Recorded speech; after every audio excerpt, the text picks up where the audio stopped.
Welcome to Grounded Engagement, Liberating Leadership. My name is Kristina Katayama. This show exists because I believe the leaders we need right now go beyond the tools. They have the relational courage to grow through honest engagement and be collaborative in the face of tension.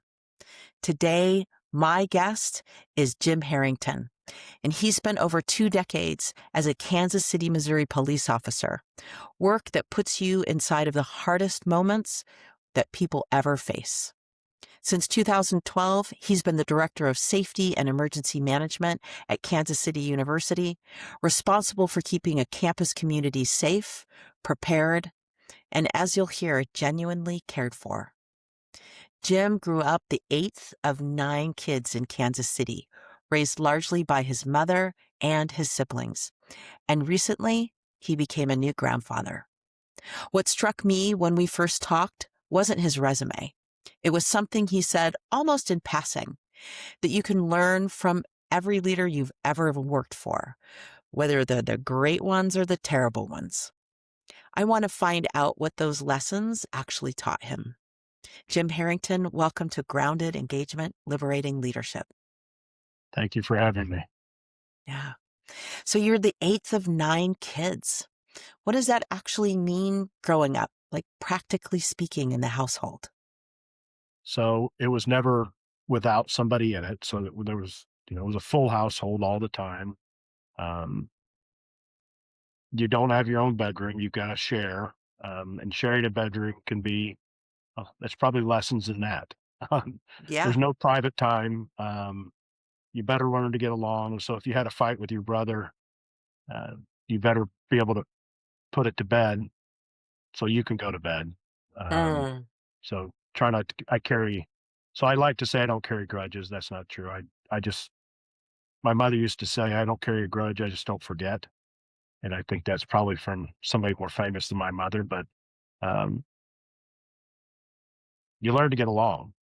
Hmm. There's a lot, there were 9 other personalities in that house that you better get along with or figure out how to deal with it if you didn't get along. Hmm.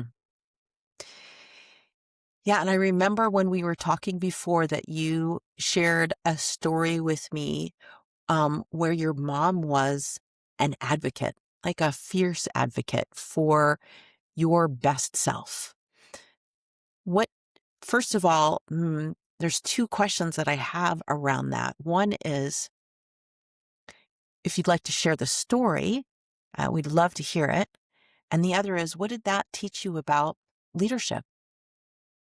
So are we talking about my lack of reading skills? So, I mean, there's lots of stories that I have about my mother.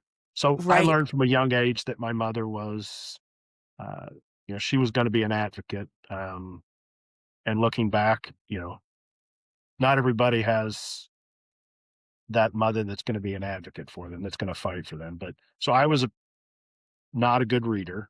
Um, my mother was an excellent student. She was a good reader. She loved to read. Um, So those are traits that she wanted us to carry on. And she also knew, so, now it's common to know that, if you don't learn by 3rd grade, if you don't learn to read, you're probably going to get left behind. Um, my mom knew that. I don't know how she knew it, but she knew it. I was a bad reader. So 1st grade, um, I went to to Catholic school. So I went to 1st grade. I wasn't doing well. My mom knew I probably wasn't going to, and she was hoping I'd get help at 1st grade. Uh, and Catholic schools then couldn't get Title I reading help from the government. The separation of church and state was much more prevalent.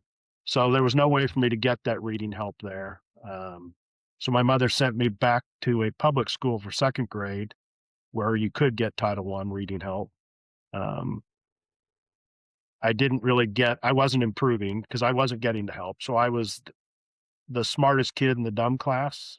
That's rude of me to say that about my co-second graders, but that's the reality of, government involvement is they're going to hit the kids that need it the most. Well, I wasn't the dumbest kid in the class. I wasn't going to get the help. Mm. So my mother, unhappy with that result, sent me over to the University of Missouri, Kansas City, has an education school, and she sent me over there for tutoring on the side to get my reading improved, Mhm. at least enough to survive. Mhm. So she was a powerful advocate for you, and she didn't give up. She kept paying No. attention and taking it to the next step and the next step. Yes. Mm, what did whether it's this story or any of the other many stories that you have, what is it that you learned about leadership or through your mother that influences who you are as a leader today?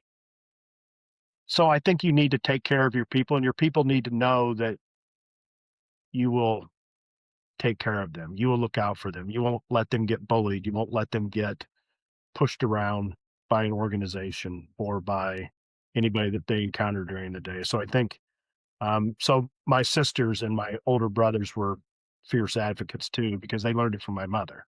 Hmm. And I just think having somebody that you know is on your side and has your back is as important a leadership quality as you can get, because it inspires people to look out for themselves and do better. Hmm. And it sounds like, and each other, that was the Yes. culture that was in your family. Yeah. Yes. Great. Thank you.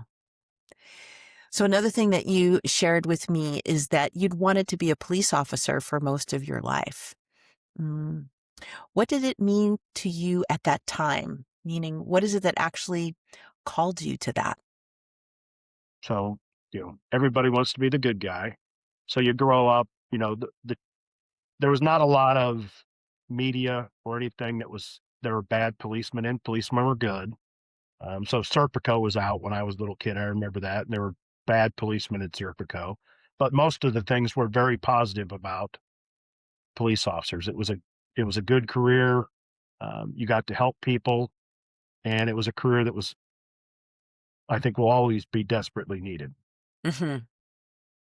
Okay, great. Well, we'll hear more about that as we keep going. So you became a KCPD officer in 1988 and you stayed for over 20 years. What did that work teach you about people that you couldn't have learned anywhere else?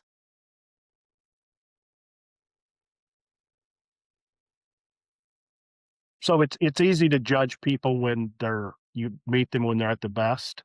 But as a Mm, policeman, you often encounter people that they're having the worst day they've ever had, and now so they need an advocate. They need somebody that can care for them and get them through, so they can move on with their life. Oftentimes, you're not given much time to help those people. I mean, so you get dispatched on a domestic violence call, and you've got to sort out, a very complicated relationship.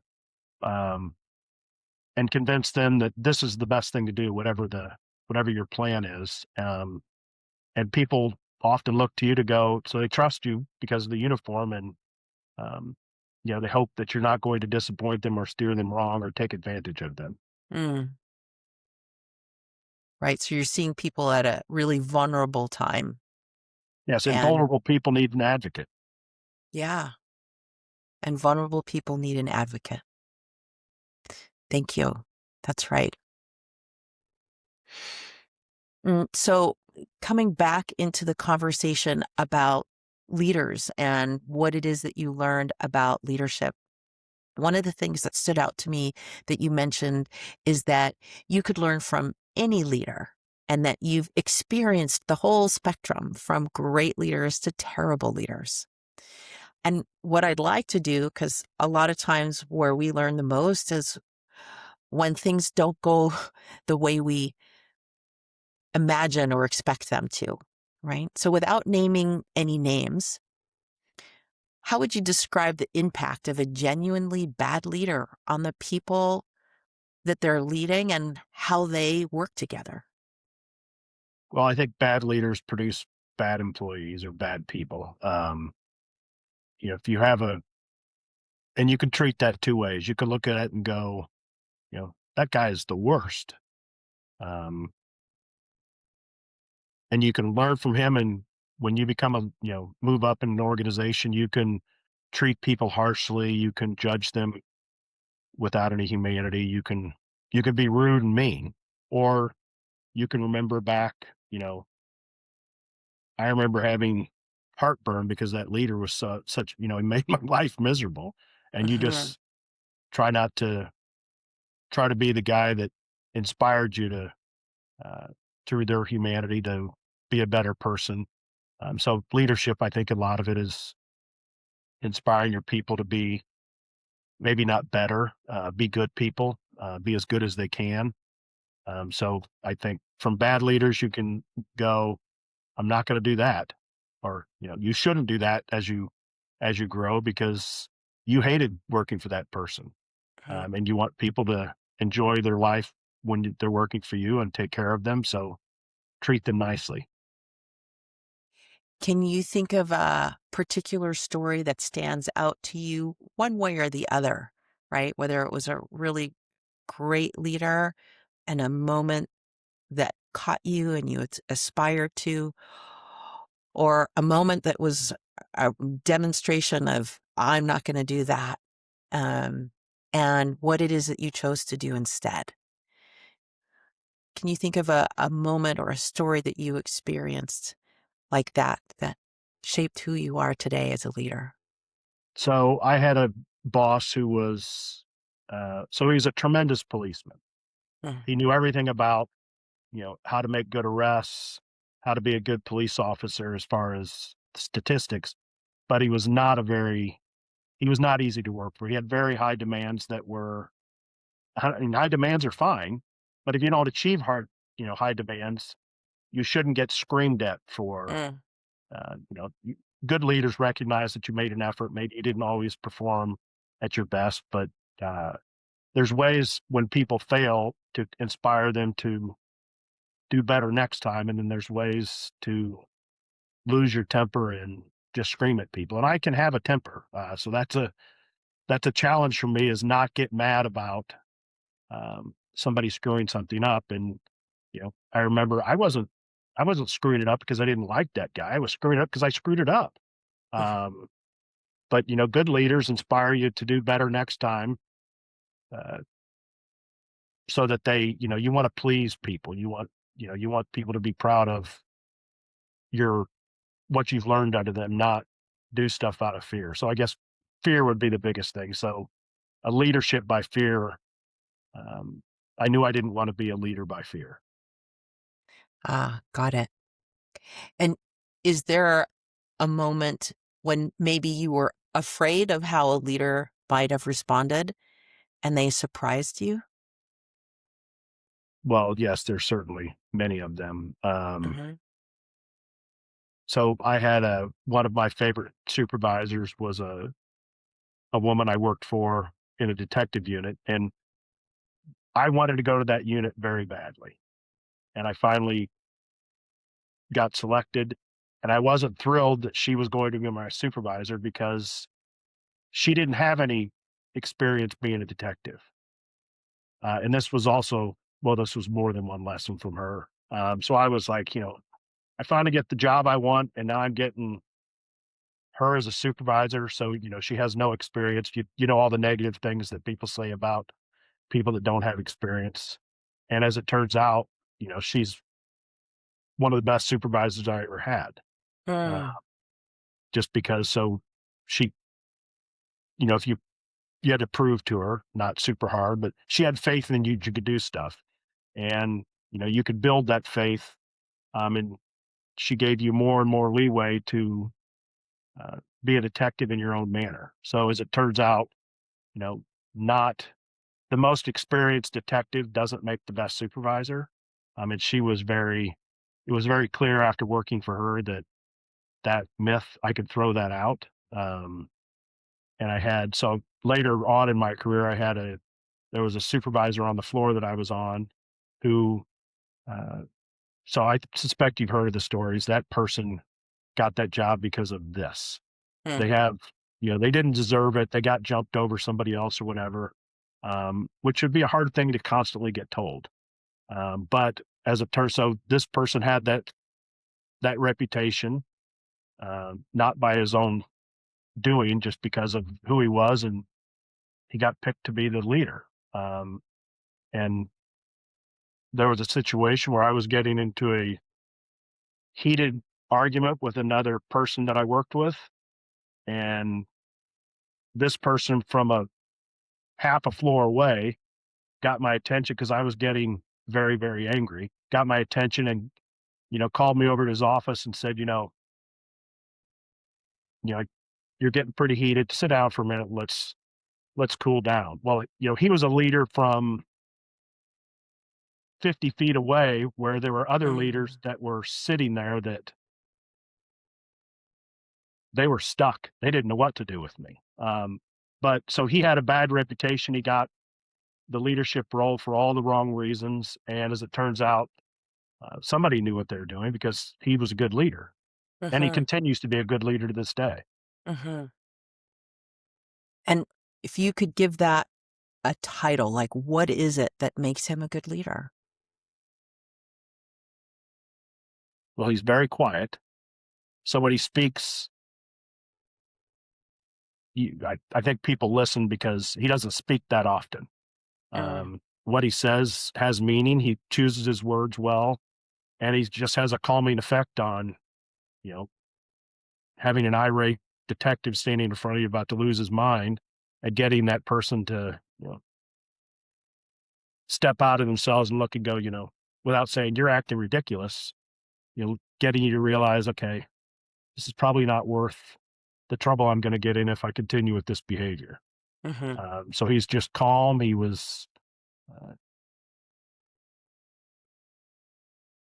was just very good at controlling a situation. And it sounds like he was really good at controlling a situation from a grounded, present place, Yeah, that he he didn't was scream at me and tell me to get my stuff together. He calmly got me to realize that I should calm down. Mhm, got it. Thank you. So we got several stories there in juxtaposition, right? Somebody who was really good at their job, like extraordinary at their job, but not so good as a leader, and somebody else who hadn't done that before when you're talking about the detective work, but yet was an extraordinary leader, right? So, uh, interesting.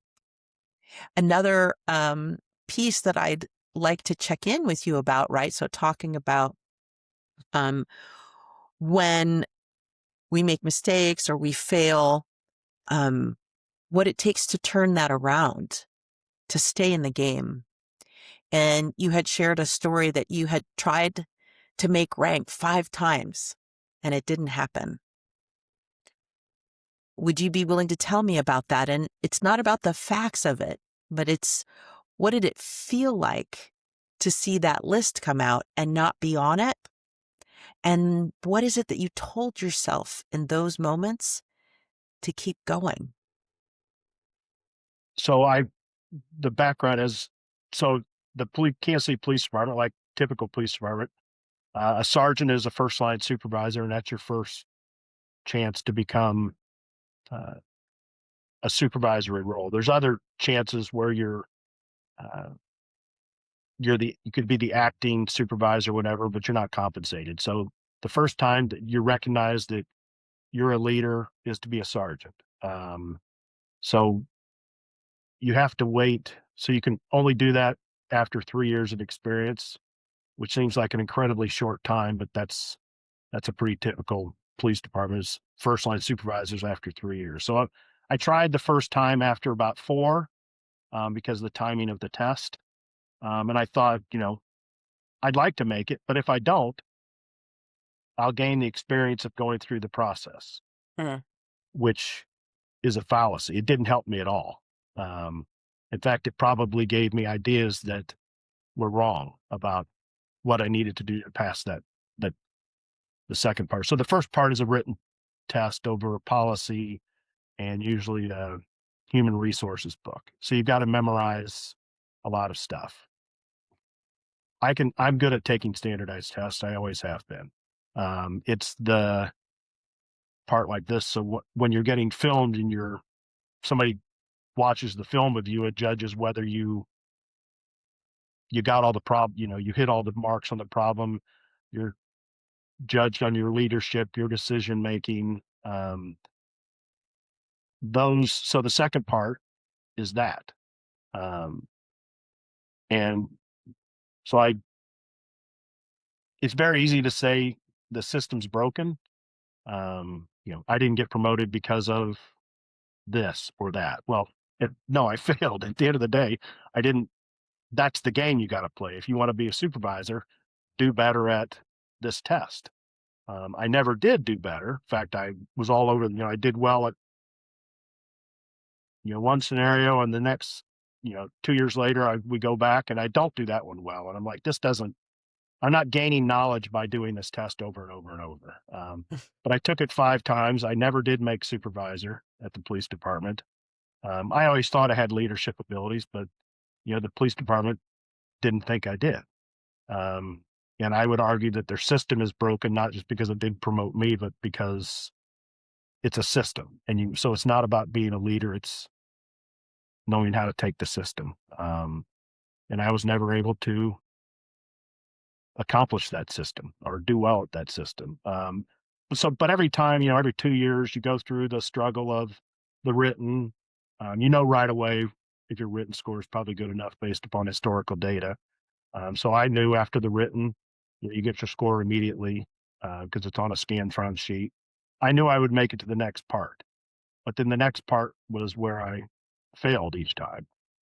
So it's very difficult after that second, you go to the second part and that list comes out because it sort of reminds me of the old movies where they post your score up on the bulletin board at, college Hmm. for everybody to see. Well, you know, everybody gets to see that you didn't make it is, to me, not that anybody was looking at that, but, that's what like, shit, I failed again. And, I think I'm better than this. Why can't I prove it? So it's tough to keep coming back.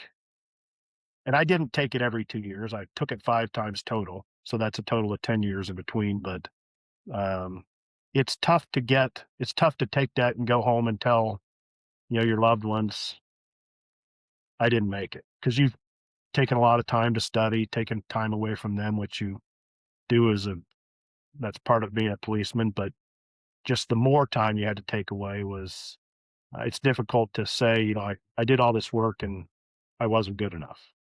Hmm. Um, that's hard to keep doing 5 times. Right.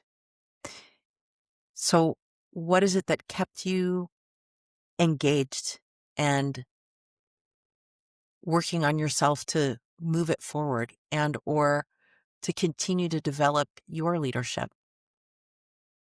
I don't know if I thought about developing my leadership at the time. So I loved working for the police department. I love the Kansas City Police Department. And I thought I can make a difference here as a supervisor, whether they realize it or not. I've got to get through this and I can make a difference. Mm. So I guess wanting to make a difference is a big part of a lot of my motivation throughout time of I can do that. Um, I'm better at that than that person. I can bring something better to this. I can make the police department better.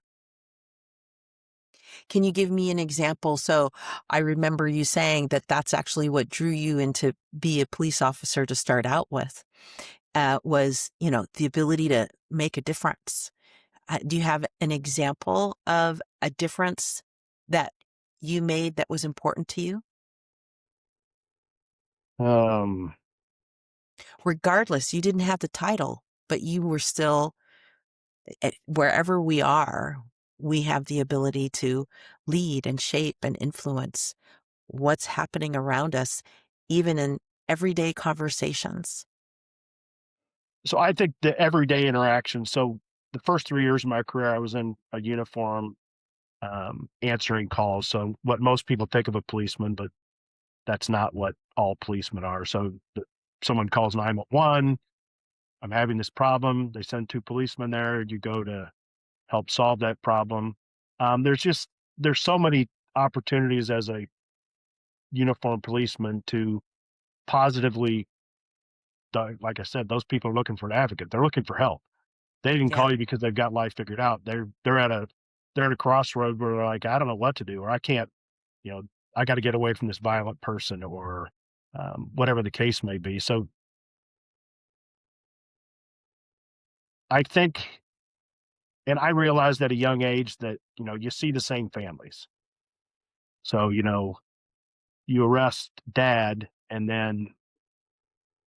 somebody told me this, sometime in your career, you're going to see that kid. So that kid that was there when you arrested their dad, you're going to Mm, see that kid again. Um, mm, and then you might see that kid's kid or that guy's grandkid. So just trying to be, I'll go back to humanity again. So trying to be decent to people and realize, you know, you're not going anywhere. You're going to leave in a few minutes, but you're going to see this family for the rest of your life or your career. Um, you can be you can have a positive interaction where maybe they'll lend you a little help sometime. They'll give you a tip on how to solve a crime, or you can be an ass to them and treat them harshly because they're in a shitty situation. So I just those aren't individual stories, but there's several times where you know the decision to treat somebody with respect, even though they've done something wrong or they're in a shitty situation, has come back to uh, benefit you, benefit me, I should say. mhm. Yeah, let's talk a little bit more about that. I remember, in our earlier conversation, you said the word that defines your leadership is your humanity. How did you become that kind of leader? Was that a realization or was it a understanding that built slowly? So I think it was an understanding that built slowly. I go back to a speaker they had come talk to us near the end of the academy, and it was so in my 25 years as a policeman, I went to DEI training a lot. So, it's not just a new topic. So I've had a lot of people teach diversity, and there's a lot of people that do it poorly, and there's a handful of people that do it very well. Mm, So we had a man come in and talk to us. He was an older black guy, and he was talking about diversity, but he really wasn't. He was talking about humanity and treating people with human kindness. And the training, I remember the training to this day, and um, I've had diversity training over the years that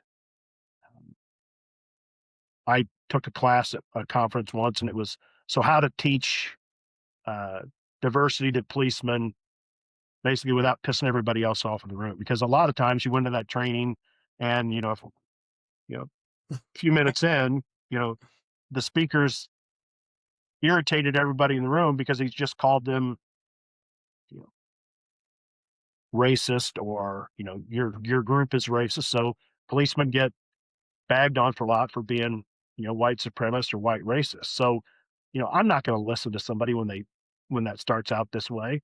But I went to this conference, and part of it was I was looking for somebody to teach my security officers. So because there's a good way to teach that and there's a bad way to teach it. So I mhm, went to him, and he taught about the benefits of diversity and uh, how to deal with people without letting bias get in the way. Because we have bias, whether we want to admit it or not. We all have biases. It's yep, just a part of being a human, and that's the way he taught it. Was uh, you know, you just want to be a decent human to people. If you do that, you don't have to worry about the color of your skin or the color of anybody's skin. You just treat people like they're human beings with feelings, and you'll be fine. So I think that is gradually, I've been hit over the head with that a couple times throughout my career. I was hit over the head a lot with bad training that didn't produce the results. In fact, sometimes that training makes things worse. But the training that did stick with me over the years, whatever the subject, was about humanity. So if you want to be a good human, you can be a good policeman. If you want to be a bad human, you're not going to be a good policeman. And you probably will have a difficult career. So say a little bit more about what humanity actually looks like on the job as a behavior.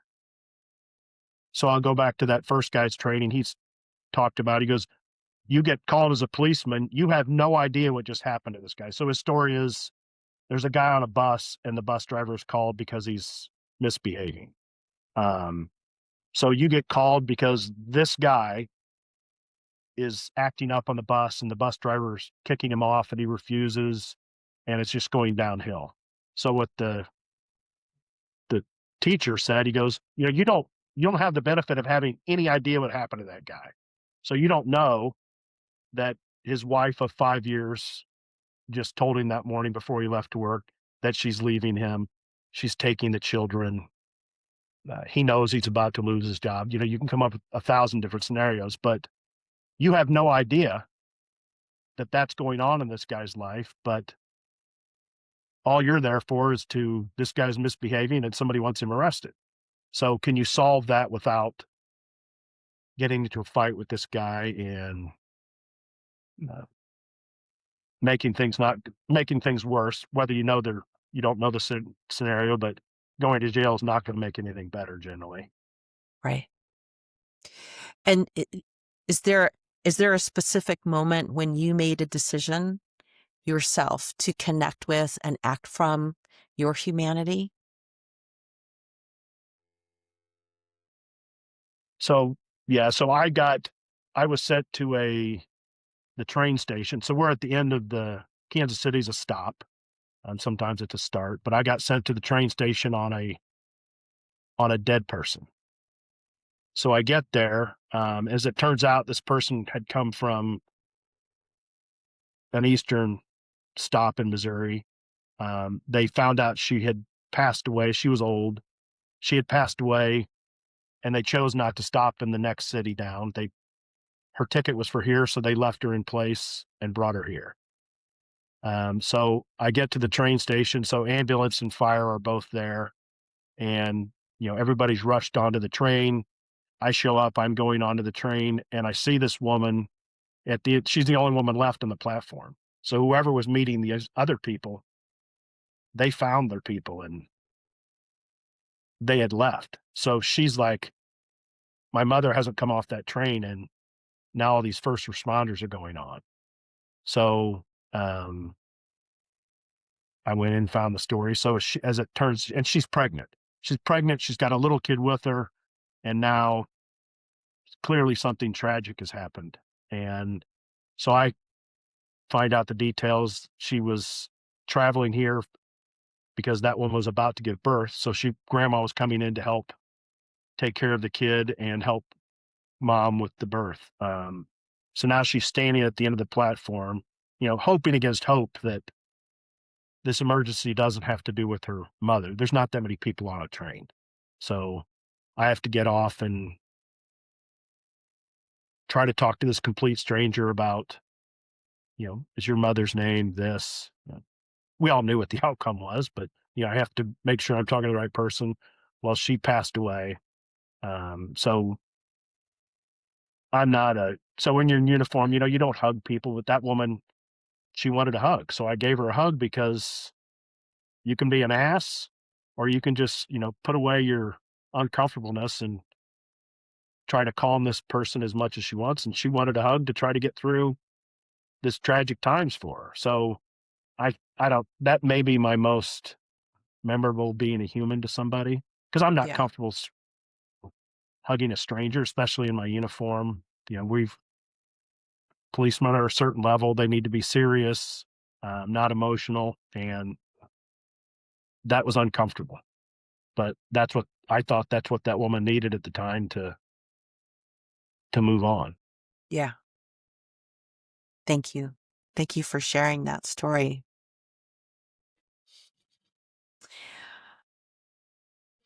So I'd like to shift gears a little bit now to the work that you're doing around safety at the university for the last 13 years.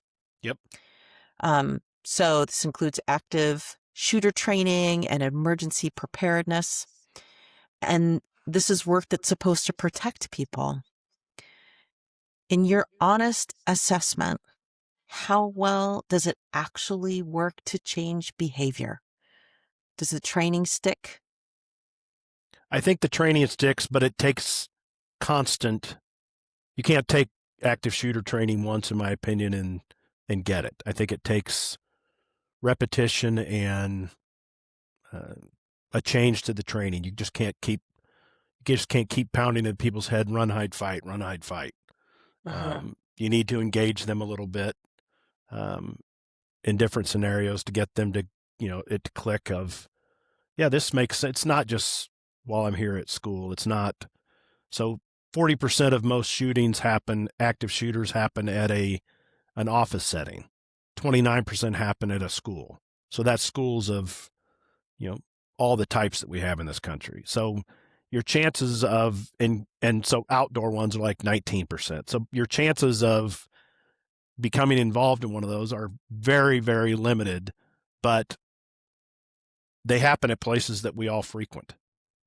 You go to work, you go to school, I'm sure there's a stat out there now about how many of, because churches are a hot topic now, or places of worship. So I'm sure that percentage is out there. I just don't know what it is. Okay. We just had a recent one in San Diego, I think, was at a mosque.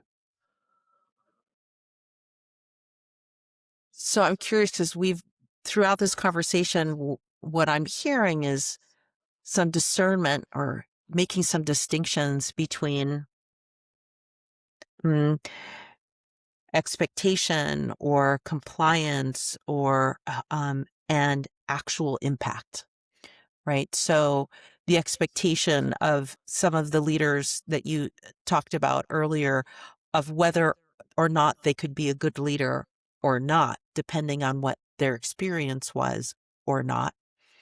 Um, and it's counterintuitive what you shared, right? And then you were talking about the testing that was happening. And was that actually testing your leadership ability, in the system? And now we're talking about trying to change perception, behavior, in order to keep people safe and to be prepared for something that might not ever happen. And yet, being prepared or not can make all the difference. Mm.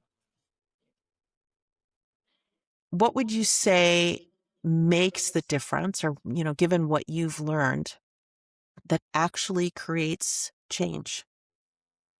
So I think, so we're in higher ed. So the Department of Education has a lot of rules for us to follow.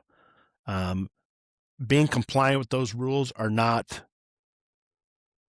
always extremely tough.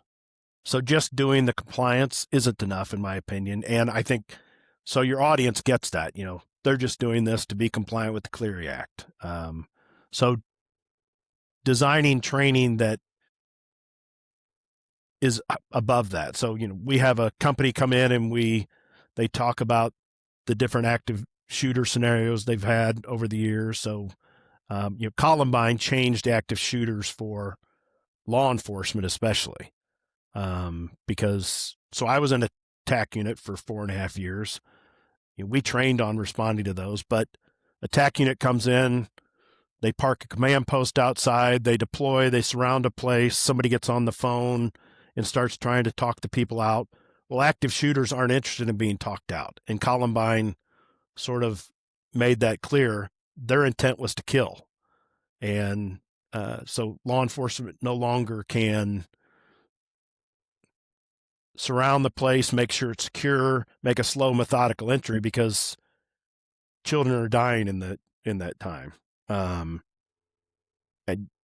you can bring somebody in and get them horrified about Columbine and the other, shootings, and you can just beat them over the head with that every year. Or you can listen when they go, we'd really like to have something about our space, so personalized to my department.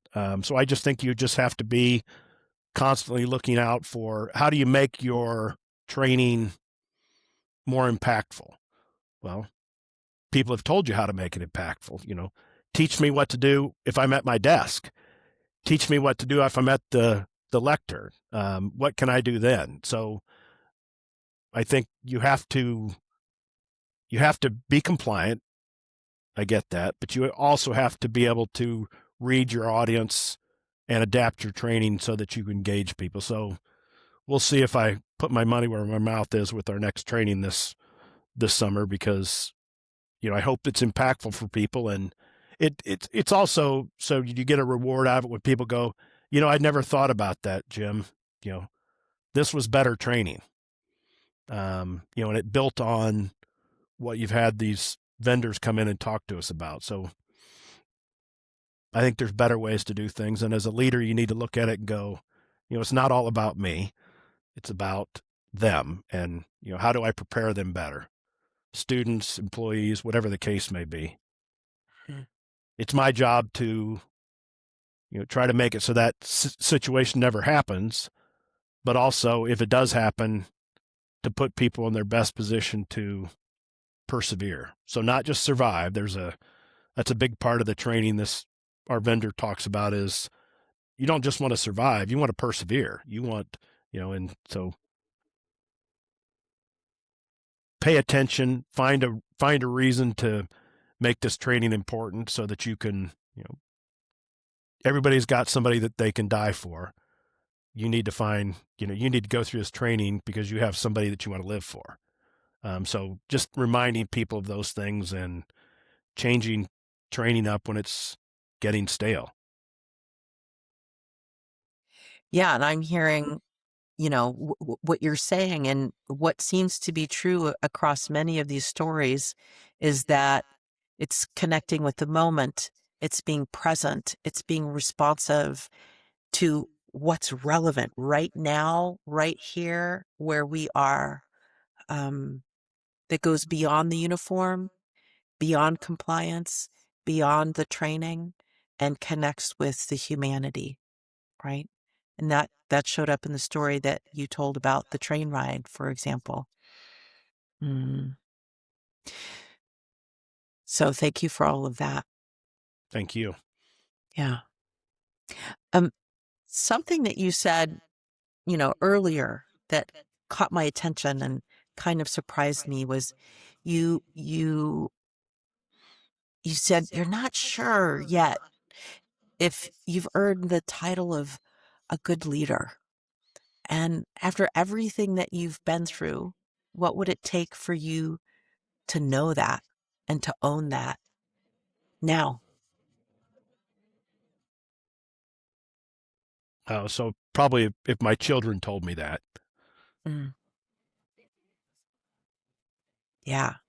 And you're a grandfather now.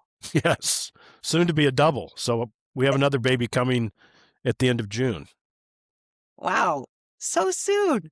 Mm. So when you think about your grandchildren and your grandchild and your coming grandchild and your children, right? And when you think about the kind of workplace that you want for them, what does that look like? Well, I want them to be happy. I want them to have a career that they find uh, gives them purpose. So my oldest son is an engineer. He's very smart. He did very well at school. He has his PhD. He has a great job. I just hope his job is fulfilling. My youngest was a Marine, and now he does. Uh, so he inherited some of my building skills. So he can refurbish stuff. He can rebuild stuff. He can build stuff from scratch. I hope he finds it refreshing. My middle son has a double master's in theology, and I hope he finds a job that's completely different than me. But I hope he finds work that he can do that, because everybody thought, he's going to be a priest. He doesn't want to be a priest. I hope he finds a career where he's happy and enjoys his work and it's meaningful. Sounds like that's the thread that's been pulling you through the whole time is, something where you get to make a difference and that it's meaningful for you and you reach beyond the system. Mm. So For folks who are listening to this, what is it that you want them to feel or do differently after hearing?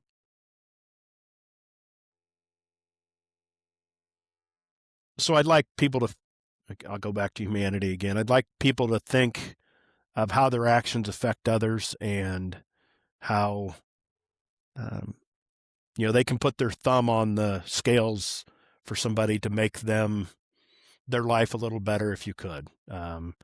Certainly don't make people's lives harder, but there are opportunities you have out there, to make people's lives a little better. And I think you should take those. There's nothing more fulfilling than making you feeling like you make a difference. And in your everyday interactions, because you never know what might happen. Yep. Yeah. Well, thank you so much. You've spent 35 years in roles where the stakes of getting it wrong are very high. And you've come to a place where the answer is still fundamentally relational. This is a powerful and timeless truth that is important for us all to remember and practice every day. Thank you for being on Grounded Engagement, Liberating Leadership. And to everyone who's listening, if this conversation hit something in you, share it with a leader that you know. And that's how this work travels. And Jim, thank you for being here. Thank you, Kristina.